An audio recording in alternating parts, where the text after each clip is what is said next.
Nama saya Vitalis Badung dengan NIM 13121002010. Terima kasih. Perkenalkan, nama saya Ervina Julina Masuno, NIM 131210010. Terima kasih. Nama saya Isman Kita Lalus, NIM 13122002774. Saya Zara Marsha Betari dengan NIM 131210007. Yang saya hormati, perkenalkan nama saya Vitalis Badung dengan NIM 13121002010. Pada kesempatan ini saya akan mempresentasikan hasil kerja tugas kelompok kami. Di sini saya akan membahas terkait dengan persyaratan izin usaha di air. Kelayakan lokasi. Lokasi usaha harus sesuai dengan peruntukan. Perlu surat keterangan dari pemerintah setempat. Yang kedua, kualifikasi teknis. Peralatan dan proses produksi harus memenuhi standar. Diperlukan sertifikat ujian laboratorium. Yang ketiga, standar higienitas. Depot air harus memenuhi standar kebersihan.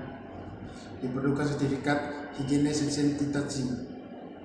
Dan yang keempat, legalitas usaha. Diperlukan dokumen pendirian usaha, termasuk NPWP dan identitas pemilik usaha. Selanjutnya, manfaat memiliki izin usaha depot air. Di sini yang pertama itu kepercayaan pelanggan. Izin resmi meningkatkan kepercayaan konsumen. Pelanggan merasa aman membeli dari depot air, depot berizin. Dan yang kedua, akses pembiayaan. Lembaga keuangan lebih percaya pada usaha yang berizin. Peluang mendapatkan pinjaman modal menjadi lebih besar. Dan yang ketiga itu perlindungan hukum. Izin usaha memberikan perlindungan hukum. Pemilik usaha terlindungi dari masalah legal. Demikian dari saya. Selanjutnya kita akan membahas tentang pentingnya memiliki izin usaha, yaitu yang pertama, kelayakan lokasi. Lokasi usaha harus sesuai dengan peruntukan. Perlu surat keterangan dari pemerintah setempat. Yang kedua, kualifikasi teknis, yaitu peralatan dan proses produksi harus memenuhi standar. Diperlukan sertifikat uji laboratorium. Yang ketiga, standar higienitas, yaitu depot air harus memenuhi standar kebersihan. Diperlukan sertifikat higiene sanitasi. Yang keempat, legalitas usaha. Diperlukan dokumen pendirian usaha, termasuk NPWP dan identitas pemilik usaha. Selanjutnya, dokumen yang diperlukan yang pertama adalah identitas diri. KTP pemilik usaha dan NPWP diperlukan. Pastikan dokumen identitas masih berlaku. Yang kedua, dokumen usaha. Akta pendirian usaha dan SIUP dibutuhkan. Ini membuktikan legalitas usaha Anda. Yang ketiga, sertifikat kesehatan, yaitu sertifikat higiene sanitasi wajib dimiliki. Ini menunjukkan depot air memenuhi standar kesehatan. Yang terakhir, dokumen lokasi, yaitu surat keterangan domisili usaha diperlukan. Ini menunjukkan lokasi usaha yang sah. Selanjutnya saya akan membacakan tata cara pengajuan izin dan instansi yang terlibat. Tata cara pengajuan izin. 1.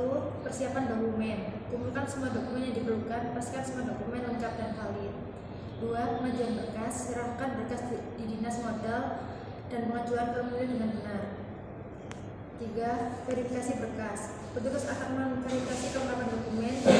Tunggu proses verifikasi selesai. 4. Survei lapangan.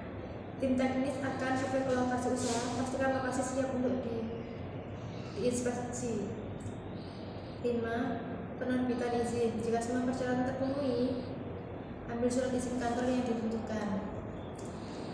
Instansi yang terlibat.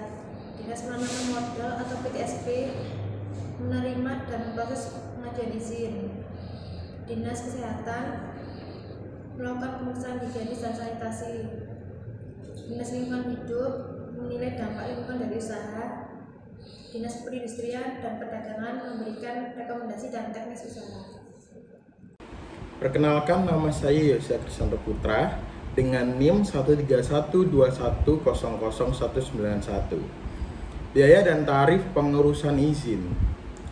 Yang pertama, biaya administrasi. Biaya pemrosesan dokumen bervariasi kisaran 500.000 hingga 1 juta tergantung daerah. Yang kedua, biaya survei. Biaya untuk pemeriksaan lapangan biasanya sekitar 250.000 hingga 500.000. Yang ketiga, biaya sertifikasi. Biaya untuk sertifikasi higienis sanitasi berkisar antara 300.000 hingga 600.000. Dan yang keempat, biaya tambahan. Mungkin ada biaya tak terduga, siapkan dana cadangan sekitar 20% dari total estimasi. Untuk jangka waktu pengurusan izin, yang pertama, pengajuan berkas. Proses ini memakan waktu 1-2 hari. Pastikan semua dokumen lengkap untuk menghindari penundaan. Dan yang kedua, verifikasi dokumen. Biasanya berlangsung 3-5 hari kerja. Petugas akan memeriksa keabsahan setiap dokumen. Yang ketiga, survei lapangan dilakukan dalam 1-2 hari kerja. Tim akan memeriksa kesesuaian lokasi dengan standar. Yang keempat, penerbitan izin. Membutuhkan waktu 3-5 hari kerja. Izin akan diterbitkan jika semua persyaratan terpenuhi. Terima kasih. Nah, selanjutnya teman-teman, saya akan membahas tentang masa berlaku izin usaha. Meskipun izin usaha itu diperlukan, namun izin usaha itu juga memiliki masa berlakunya sendiri. Yang pertama, durasi standarnya yaitu dia memiliki durasi standar sekitar 5 tahun. Setelah 5 tahun, maka surat izin itu perlu diperpanjang. Yang kedua, perpanjangan izin.